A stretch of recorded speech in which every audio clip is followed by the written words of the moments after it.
Municipal Manager, Village of Greenhills. I want to welcome everybody. Gosh, we have such, I think this is the prettiest night we've had for one of the park talks, so I'm glad you're here. I want to welcome new residents. They're from Michigan into Greenhills. That's awesome. It's good to see former council members here. That's great. Husbands of former council members and dedicated residents and officers. All right, it is great to have everybody and you guys as well. Thank you for always doing this. So, what we like to do is just run through some of the current things that are going on in Greenhills. Probably the biggest thing coming forward that will happen during the month of October, and that's going to be the sale of some property for some new home development. This is up in the historic district area, scattered sites. So we're pretty excited about that. There'll be 21 new single-family homes. They'll look very much like the original homes of Greenhills. They will be attached single family, but they'll offer some new features like 2-car garages, air conditioning, things like that that we think will attract users. And I think the price area is going to start at about $250. We had a home sale in Greenhills not too long ago. Okay, anyway, back on the yeah, we just had a home sale for I think $201,000. And I can tell you every day the homes are selling fast, the values are going up, so that's a really exciting thing, and I think our new homes will go quickly too. So you'll be seeing and hearing more about that in the very near future, so stay tuned. Another thing that we're doing is, this too is something that's a little long overdue, and I'll just put one on each side. You can take a look at it. We're going to be getting a new electronic sign on Winton Road. So it has electronic message center, I think it's called, for the digital portion of it. And then it'll have 4 what they call static signs at the bottom that at this point we intend to probably sell to some of our businesses, rent, I should say. They'll purchase them and then pay on a monthly basis to have marketing. In the meantime, until we get to that point, we would probably put some things that have our, like Malloy's on the green, some of our own, not really businesses, but things that we have that we would be advertising. So thought you'd be interested in that. I don't know if you've driven along Winton Road and noticed in front of the Commons, it's between Eswin and Winton right now, there's an orange stake in the ground. If you've seen that, that's the approximate location of where the sign's going to be located. So, and we took bids. We will probably accept a bid, I'm going to guess in October. Don't know how quickly. I think there's going to be about 8 to 12 week lead time. So I don't know if we'll see that yet this winter or not. It all depends on if we're going to get those 7 major snows or not. But weather permitting, I'm sure they'll stay with that project. So we're excited about that too. Couple of residential kind of things. We have the leaf collection that's going to start on October 7th.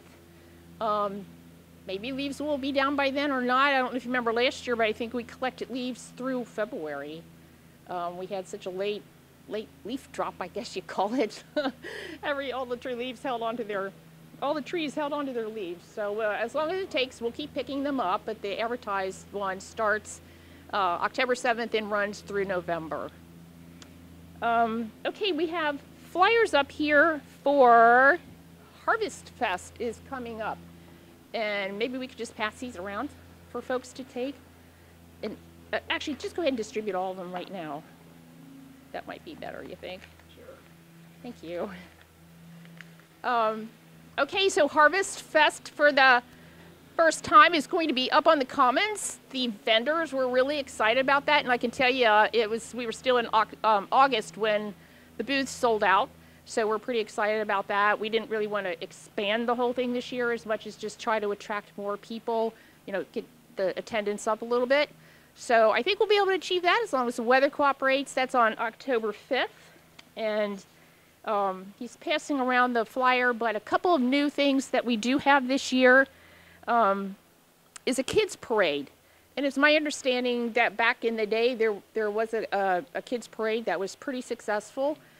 So we wanted to bring that back, and we'll do the Pooch Parade again. That was very successful last year. I think this will actually be the 3rd year for that. Our beneficiary this year will be the Animal Adoption Foundation. They'll have animals there between 10 and 1. I don't think their intention is actually to adopt them out that day as much as for people to see them and then come to their facilities to actually adopt the animals. Let's see, the police canine, they're back for a second year. And, oh, this was exciting for us this year. Bargains and buyouts for our fundraising levels. We actually, Platinum was the highest, and they have agreed to be our Platinum sponsor, so we were thrilled about that. You'll see their logo at the bottom, and they've also, inside Bargains and Buyouts, they've opened another little entity called Gear Supply. It's my understanding that it has, like, stationary kind of items, paper, pens, pencils, but also, like, wristwatches, things like that. So probably want to stop in and check that out. Also new this year and before, the night before, we have a flyer here for pre-Harvest Fest food truck and movie night. It's the green one. And we, hi there. This one will be on Eswood Street. There'll be a couple of food trucks. And we're going to show a movie, Hotel Transylvania. It's a very cute little show. But the adults will probably like it too. It's very cute. So hope you'll join us for that. It's free. The food trucks aren't free. The movie's free. So then also, let's see, you have one more flyer that I want to mention to you, and that is the tree board is going to host a workshop on pruning. From a lot of our residents, we've had questions about pruning, so we thought it would be a really good idea to conduct the workshop. It's actually coming up in November 9th. We're planning to have it at the municipal building in case we have bad weather, but we also felt that if we end up having a good day, which hopefully we will, we have some trees and shrubs outside, so we'll just take it outside at that point in time. So that's a Saturday morning from 10 until 12. Davy Tree will be providing the instructions for that for us. So hopefully you can attend that. Let's see, the other things I wanted to mention. Hamilton County Alert. Are y'all familiar with that? Have you heard about it? It's actually, I think they call it Alert Hamilton County. It's for the 911 system. And I was going to have a PDF on their website, which I printed, but I could not. I'll pass it around, but you'll see it. Each page kept printing on top of the other one, so I didn't bother making copies. But I'll pass it around just so you can kind of get familiar with it if you're not, and you can get this on their website. But what they're encouraging everybody to do, in case you have to make a 911 call, you can provide them with information, as much detail as you want about like relatives, their contact numbers, your home, how they could enter. Do you have dogs? I looked at it. There's a lot of information they ask for. But the part, I guess I was assured, I felt better knowing, is that apparently that information only comes up if you actually dial 911. So it isn't like your information is coming up on a screen all the time. And Chief, you might want to say a few more words about that too, I guess, when it's your turn, if you want, because I haven't actually filled it out, and I don't know if you have, but have you? Okay, good, good. I have it on my phone. Oh, on your phone, okay. A long list of things that you can select to be alerted about. You can select as much or as little as you choose to. For the notifications, right. And I'm glad you mentioned that, because that's another critical part of it, is simply like mass notification system that puts in place, in addition to if you would call 911. So pretty comprehensive. It's a good thing. Sadly, we need those things more and more these days. Okay, a couple of things I will just mention. It seems we go in like little waves on things. Usually it's garbage issues, set out, putting things out at the wrong time. We always have some of that, although it seems to have slowed down for a little bit. So I think you drive around and see things wrapped in plastic, so you say, yeah, word's getting out. Because if you do put out mattresses or anything that's upholstered, you have to have it wrapped in plastic. Rumpke will pick it up, but it does have to be wrapped. That's probably one of the common things. Running stop signs, we get complaints about that constantly. You know, I think it's a style of driving. I don't know that we'll ever change that, but it's an unfortunate thing. We're trying some different things, like with our radar speed signs, and I guess that's the biggest one. Interestingly enough, with our radar speed sign, where people anticipate that there's a lot of speeding where we're not finding that actually, which is quite a surprise. It literally clocks every single car that goes by, the time, the speed. So I'm glad to report we're not seeing speeding, but still, I guess the perception, when you see it coming at you, it probably looks pretty daggone fast. And then if they run the stop sign, you know, it's pretty convincing that that must be going too fast. But let's see. And another thing that's coming up a little bit right now, we do have some plantings in the right-of-way that are becoming issues, like like your sight, line of sight at corners. So you may be hearing a little bit from us about that. We're going to put an article in the October Journal about that to try to explain the situation to people. And those are the items I wanted to present tonight. I can take some questions now or turn it over to the chief, and then we can both answer questions, whatever you'd like. Want to talk a little bit? Now you can hold this thing. Okay. Thank you, Yvonne. I got a couple of thank yous. You were mentioned earlier, but some of our former council members. Just happens to be the two of you sitting together at that table were two that were instrumental in hiring me, so thank you very much.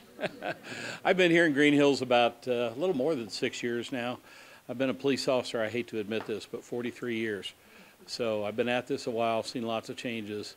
I can tell you that I wouldn't still be at it if I wasn't in such a great community such as this one. This is one that's kind of fun to be a police officer in. We're not immune to bad things. We're going to talk a little bit about that. We don't have as much bad things as other communities, so that in itself is a good thing. But moving on to the good things, we just did a program that was very, very popular. I would have liked to have had more participants, and so hopefully someone that's watching this will capture your attention, and we'll be putting sign-up information up on our website very shortly. I'm going to say this again. It's greenhillspd.org. It's really easy to remember. And I'll mention this again in case you didn't grab a pencil real quick, but or you can even call us in the office, which is 825-2101, or stop up to our lobby because we'll have posters and flyers and sign-up sheets there. But the program that we just had this past Saturday was a self-defense course. We run all of our programs for free because of the generosity of the citizens of Greenhills. We have had citizens donate in the thousands of dollars to us. One gentleman who made the first donation, which was $1,000, he said, I don't want to see our residents have to pay for any of these programs. We used to have a small fee to pay for like the shirts for the Citizens Police Academy, and now all that is at no charge. So we just ran the self-defense course. I can tell you that we had participants probably from age 25 to probably pretty close to 80. Everybody had a good time, nobody got hurt, and I think everybody learned lots of good pointers and tricks, I should say. In this world today, it's very, very important to know how to defend yourself. There is, it amazes me that just a few miles down this road, you talk about the number of shootings in the city of Cincinnati, and particularly those involving young people. It's just heartbreaking. Luckily, we don't have those kind of problems here. My officers sometimes complain about, oh, I got another parking complaint. I said, be glad we're dealing with parking complaints and not shootings and stabbings. So we're very happy to deal with those kind of things. We wish there was more parking, but there's not. But at any rate, our self-defense course, I think the first one we ran, we probably had 20-some people. This one only had 6. So what we've decided we're going to do, we're going to run these programs. We're going to put the applications out there, and when we get enough people that will sign up, well, then we can go ahead and schedule the program. So we're going to put it on our website. We'll have it in the lobby, or you can call us and we'll jot down the information for you. But the self-defense course was a popular one. We're going to run that again, and we're going to also run the Citizens Police Academy. And as I look out into this audience, we've got any number of CPA alumni here. And I'm going to put you on the spot. You don't have to say anything if you don't want to, but as you think back over your Citizens Police Academy experiences, is there anything that stands out in your mind? Because I can stand up here and sell it all day, but you guys took of your time and participated. Is there anything in particular any of you enjoyed that you want to mention? The scenarios where you actually did a traffic stop or a criminal investigation with a guy had a gun or whatever, you had to play the actual officer role. So it was interesting to see that type of what you guys have to deal with. Makes you think pretty quick, doesn't it? Yep. Anything back here? Jim? Well, I learned a lot that I didn't know was out there to learn. Of course, my favorite part was the cruiser simulations and firearms training. But the classroom work, which included a pretty thorough analysis by our property manager of the can't think of his name now. Bob Wright. Right, but I mean, what was the name that was murdered back in the '60s that made such a sensation? Alton Coleman and Deborah Smith. Is that what you're thinking about, or are you thinking of Patty Rabbit? Patty, Okay. yeah. But I think it was all a good experience. I enjoyed the scenarios too. I was on the other side. I was the guy that directed the cop while I saw this fella looking strange, and it was fun to watch how each student reacted to it. And so, yeah, Chief good Furman, experience all around. was this modeled after what they do down in Springfield Township? No, it's been something that I've done for years in terms of Citizens Police Academy. I'll mention, I don't know if it was in your program or not, but I thought was very insightful is I had never seen marijuana. I'm a sheltered woman, what can I say? But, they showed some of their evidence and so forth, and that was fascinating because I thought, well, if I fell over it, now I know what it was. And that, and then we got to actually shoot guns. I don't know if you did that. We did a simulation. And then we actually, I took a ride with a police officer in a cruiser, which was the weekend they had the, what's that, Pen-Uri Festival or whatever. So we were way down there on Winton Road, and there was an emergency up at the Corpus Christi Festival. And so I'm riding in this police car going, and I'm like, oh. I don't know if you included that, but I think that was just an extra that got thrown in that night. Well, I think a lot of those Citizens Police Academies and ours, we all do some of the same things, but I think that I can say, and I'll get agreement from those who have participated in ours, you'll learn some things, you'll find it to be a very interesting time. So we will have that on our website here in the next few days, and we sure hope somebody will take advantage of that, and we can put one of those classes together in the fall or in the winter. Some of the things that have been going on recently, this is kind of some of the bad stuff, but some of it had at least a good ending. Over in our B section recently, we had a group, two guys that were going through cars. This is a regular occurrence in Green Hills. Unfortunately, it happens in every community. Typically what we find is that these are people, and that's the two that we caught and arrested. This is what they told us. They said, yeah, we're looking for things that we can quickly turn into cash for drugs. And they go and they try and find cars that are unlocked.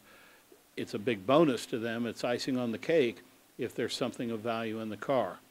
In this particular instance, I think we had 20 cars that were entered. Most of them, well, all of them, as a matter of fact, were unlocked.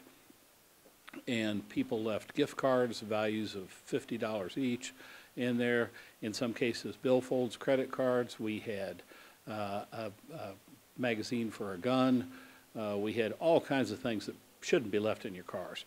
So the word to anyone listening would be, leave your cars locked, not unlocked, and don't leave anything of value in your cars. We had one not too long ago that was an iPad that was left on a seat, and the car was unlocked. So you're just asking, unfortunately, to be the victim of a theft. So please, anyone listening, remember just to hit that lock. It takes an extra second or so, but it's well worth your time. I saw in another community where it was actually on Liberty Hill and over the Rhine, where some residents had been hit night after night and had just repaired broken windows and had to get them repaired again. So please don't leave anything of value in your cars. And unfortunately, another drug crime, which was just this past weekend, which was over in our F section, We had an individual that had a fairly large quantity of what we tested to be methamphetamine, and there were charges placed there, and we followed up with a search warrant. The message we want to send is, if you're going to do drugs or deal drugs, you better go elsewhere, because we're going to be as vigilant as we can be to move you on down the road. One of the things that our DART agents tell us, that the DART is something that we participate in. It's the Drug Abuse Reduction Task Force, and they tell us that it seems to them that the crime stops at our southern borders and picks up again as our northern borders. And we feel sorry for the township and Forest Park in dealing with that, but we just don't want it here. So we try and be as vigilant as we can be. A lot of the reason is that we are successful, and I can think of some of you that are in the audience tonight that call us and let us know what's going on. And when you're our partners and our eyes and ears, that certainly makes it easy. Now, Officer Tricase apparently just got a call. I heard the departmental cell phone go off, and I had asked him to say a few words, and I wonder how well he timed that. What I was going to have him tell you about is that he's been to quite a number of drug schools and drug recognition schools, and we would ask you that if you see something that looks at all suspicious in your neighborhoods, please give us a call. It may not be anything, and we try and approach people respectfully and try and find out what the situation is. And sometimes we find out that it could be somebody waiting on a ride, it could be somebody that's out taking a walk, but then sometimes we find criminal activity as well. So we would much rather check it out and say, sorry to have bothered you, sir or ma'am, and go on our way and let them go on their way, or find somebody maybe that has been out dealing drugs or has a warrant on them or something that needs our attention. So if you see something, call us. You can call if it's an emergency situation. If you're not sure it is, you can call 911 and we're dispatched immediately, or our other number is 825-2101. And I told you that I would repeat our website again. It is greenhillspd.org. We have put a lot of information up there on a regular basis, and we invite you to check it out. We're here to do the best that we can.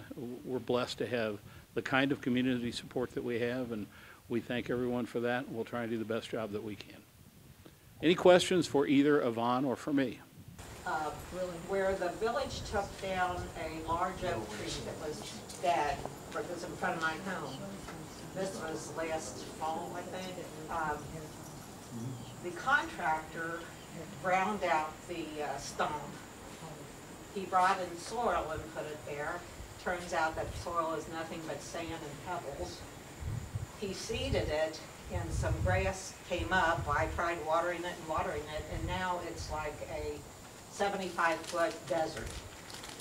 Is there any hope that we can get some topsoil in there? Because I don't have the funds to reseed the village planting strip, if you know what I'm saying. But along with that, we had 3 or 4 ash trees that were taken down in 2011. And again, this is something Kelly's been harping about, and she's going to write to you again.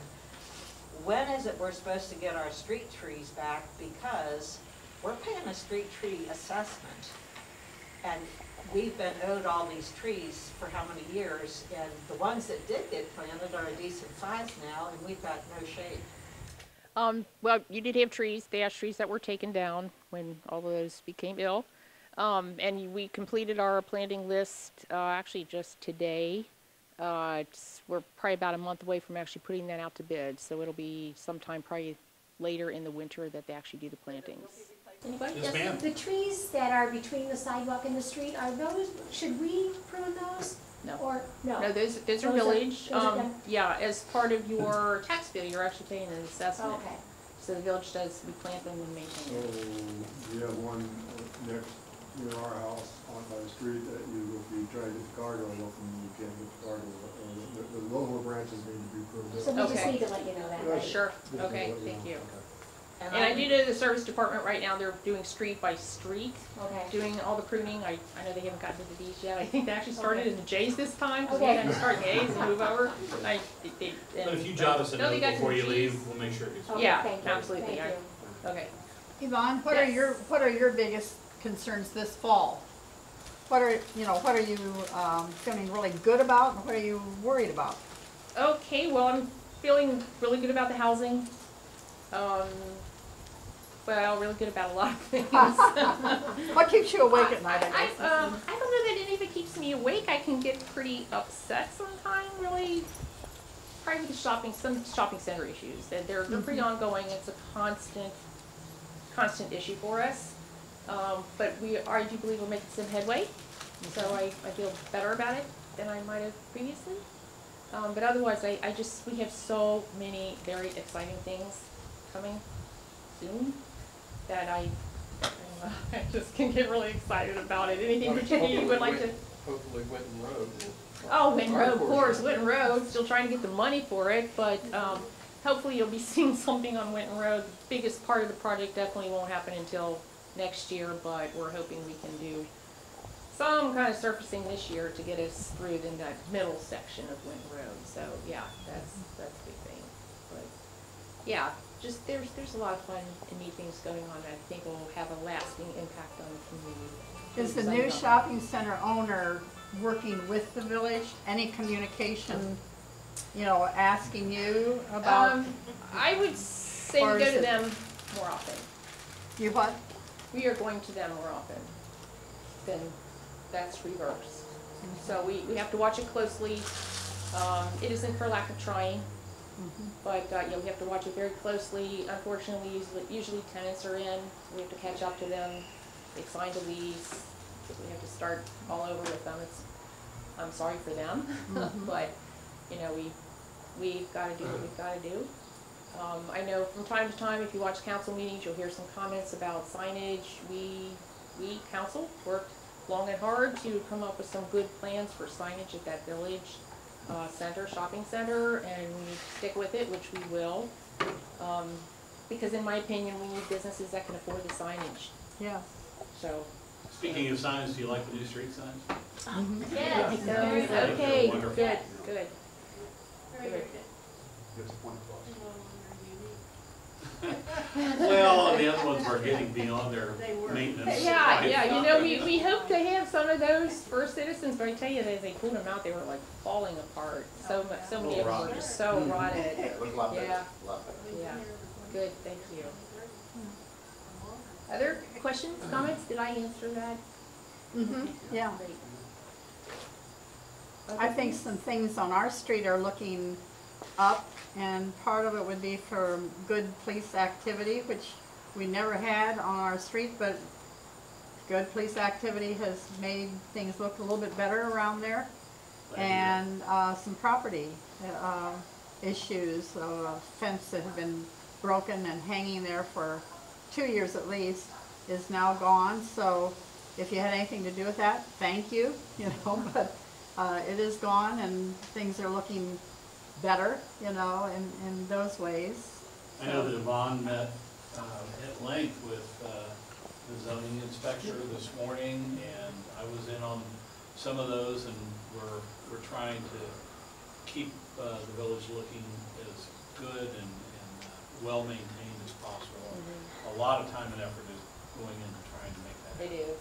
And when we do it is a long process on code enforcement, and sometimes we have to take them to court.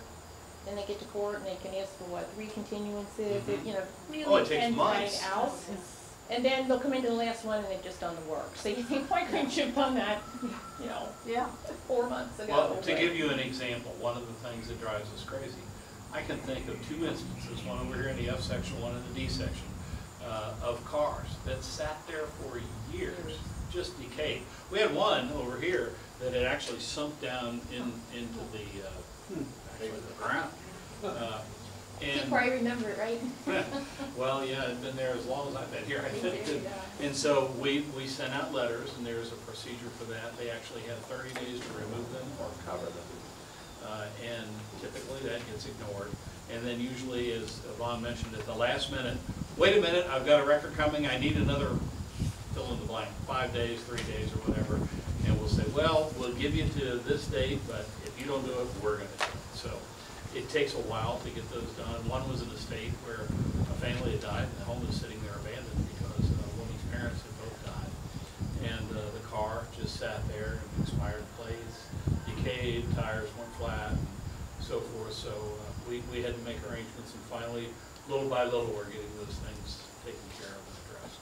So when you see those kind of things, when they bother you in your neighborhood, please let us know. We do drive, I think, correct me if I'm wrong, Eric, since you do this on a regular basis, I think just about every street gets driven every shift. So we catch a lot of things on our own, and we'll report them.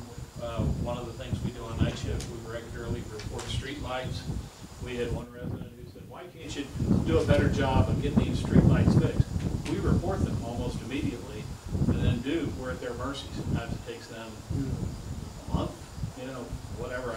I know Eric on night shift would turn in a list probably about a page long of going for the whole village, finding all the lights that are out. So we get on those right away, but sometimes we're at the mercy of Duke until they actually get a crew out to make those kind of repairs. But you're our partners. We can't do it alone. So things that you see that look out of place or things that need fixed, whether it's a criminal matter or a traffic matter or a village matter, please let us know.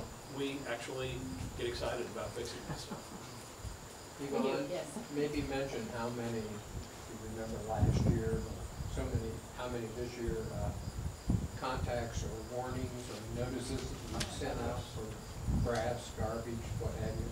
Yeah, I'm probably not going to remember the exact number, but it's for just in our staff, hundreds, and then NIC more. We contract with an entity to do our code enforcement, and they have probably even double what we see because they do more of it. We just do garbage. Yeah, it's pretty high number. So it is a constant thing. Yes. What is the law about properties that sit empty?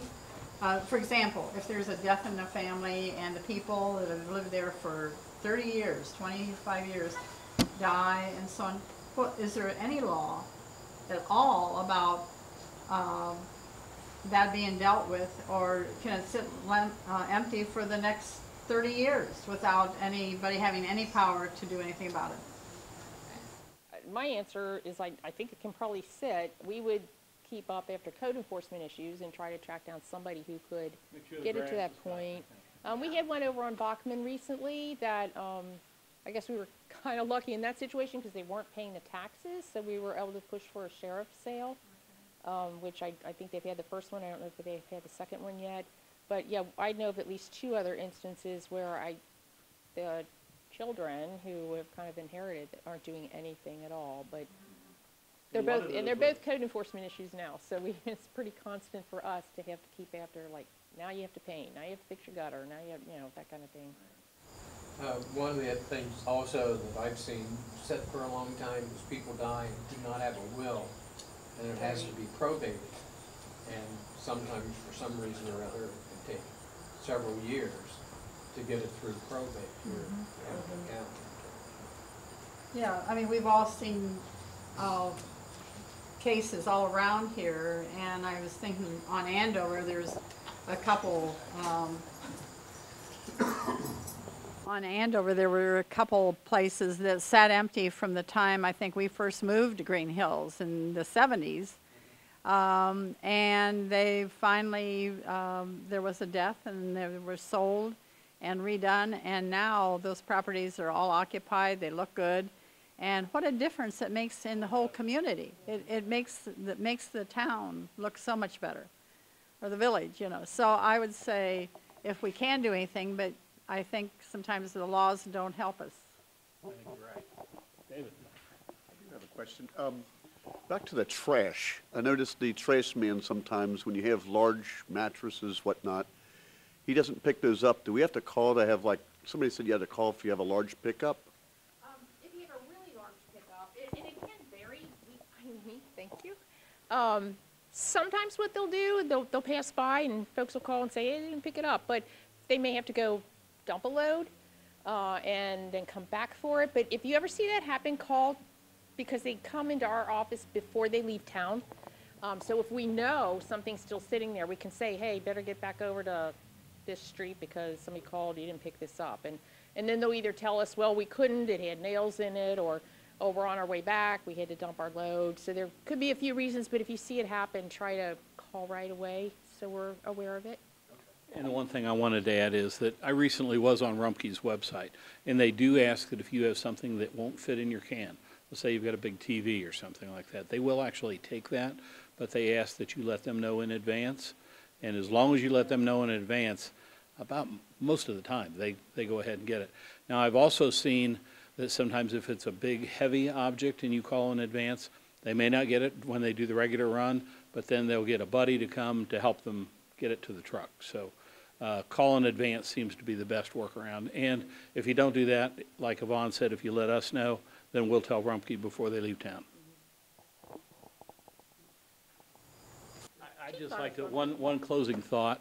I'd like to say thank you to the fine residents of our community that come to all of these things, and thank you for all your participation in those that you do, and an extra special welcome to you two. We're glad that you made it down here on rather short notice, and we hope that you're here for many, many years to come. Chief's absolutely right. We have the best residents in the world, so thank you.